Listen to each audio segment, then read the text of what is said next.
రాష్ట్రంలోని బీసీ వర్గాలకు టీడీపీ అండగా నిలిచిందని గుంటూరు తెలుగుదేశం ఎంపీ అభ్యర్థి డాక్టర్ పెమ్మసాని చంద్రశేఖర్ అన్నారు.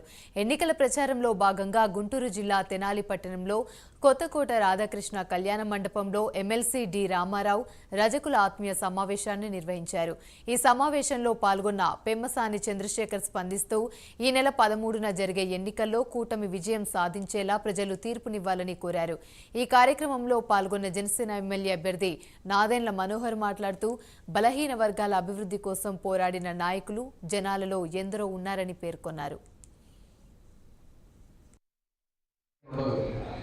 ఇక్కడ ఉన్న ఎమ్మెల్యేనే మీరు అడగండి, సపోజ్ అసలు మీరు జగన్మోహన్ రెడ్డి గారిని ఎన్నిసార్లు కలిశారు, అది పరిస్థితి. అక్కడికి ఆయన అంటే నేను చూడలేదు కానీ చూసిన వ్యక్తులు, నాకు తెలిసిన వ్యక్తులు, దగ్గరగా ఉండే వ్యక్తులు చెప్పేది ఏంటంటే అసలు ఆయన దగ్గరికి వెళితే ఆయన ఎవరికి కుర్చీ ఉండదంట, ఎవరికి కుర్చీ వేయాలో వేయకూడదో కనసాగితో తెలుస్తారంట. అంటే ఆత్మాభిమానం లేనటువంటి, ఆత్మగౌరవం లేనటువంటి పోస్టులు ఎన్నుంటే మాత్రం ఉపయోగం ఉంది.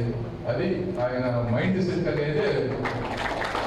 నేను అనేదంటే అసలు తెలుగుదేశం పార్టీలో నాయకుల పేరు చెప్పమంటే మనం 5-6 పేరు చక్కగా చెప్పొచ్చు. చంద్రబాబు నాయుడు గారు తర్వాత ఎర్రన్నాయుడు గారు, బాలయోగి గారు, దేవేంద్ర గౌడ్ గారు, కళా వెంకట్రావు గారు, లేదా ఇప్పుడు అచ్చెన్నాయుడు గారు, ఇట్లా మనం పేర్లు చెబుతాం. జగన్మోహన్ రెడ్డి గారి పార్టీలో అంటే మనం ఏ పేరు చెప్తాం మీరు చెప్పండి. చక్కగా ఒక 5 నాకు గుర్తొచ్చేయండి. జగన్మోహన్ రెడ్డి గారు, సజ్జల రామకృష్ణారెడ్డి గారు, అయోధ్యనారాయణ రెడ్డి గారు, వీళ్ళు తప్పించి నాకు వేరే వాళ్ళు ఒక మంచి బీసీ నాయకుల్ని తయారు చేసినటువంటి పరిస్థితి నాకు ఎక్కడ ఇప్పటివరకైతే లేదు. సరే ఆయన 5 సంవత్సరాల పార్టీ 10 సంవత్సరాల పార్టీ అనుకున్నా కూడా మనసుంటే మార్గం ఉంటుంది. 5 సంవత్సరాల్లో కూడా ఎంతైనా చేయొచ్చు. బట్ అటువంటి పరిస్థితి ఇప్పటివరకు కనపడలేదు నాకు. కాబట్టి అదొకటి మీరు ఆలోచించాలి. సరే, ఇవి ఆత్మాభిమానానికి సంబంధించింది, ఆత్మగౌరవానికి సంబంధించింది, రాజకీయ ప్రస్థానంలో మనం వెళ్ళవలసింది. ఇవన్నీ తీసేస్తే అసలు నిజమైన జీవన విధానం అంటే ఎవరైనా సరే ఎక్కువ మంది పేదవారే ఉంటారు. ఈ నిజమైన జీవన విధానానికి ఆయన ఏ విధంగా మనకు మంచి చేస్తా ఉన్నారు అనేది ఇక్కడ ఇంపార్టెంట్. ఒకటి ఉద్యోగాలు. అంటే ఒక పని చేసుకునే వాళ్ళు, ఒక వృత్తిలో ఉండేవాళ్ళు అదే వృత్తి చేసుకోవాలని ఎక్కడ సమాజంలో లేదు కదా. అందులో ఉంటే చాలని ఆదాయంతో వీళ్ళు పేదరికం నుంచి ఎట్లా బయటపడతారు? ఒక మనిషి పేదరికం నుంచి బయటపడాలంటే నేనే ఉదాహరణ. కష్టపడి చదువుకుంటే నేను కూడా మరి ఒకప్పుడు ఒక హోటల్లో వర్క్ చేసిన వ్యక్తిని. అంటే చాలా మంది తెలియకపోవచ్చు. ఆ హోటల్లో ఒక్కొక్కసారి వర్క్ చేసే వాళ్ళు రాకపోతే ప్లేట్లు కూడా తీసాం మేము.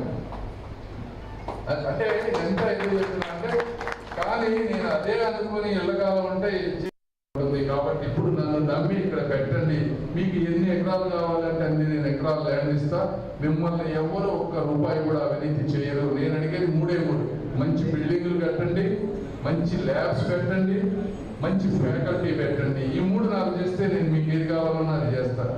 ఇదే విధానం జగన్మోహన్ రెడ్డి గారి గవర్నమెంట్ లో ఎవరన్నా అలా పెట్టే పరిస్థితి ఉందా?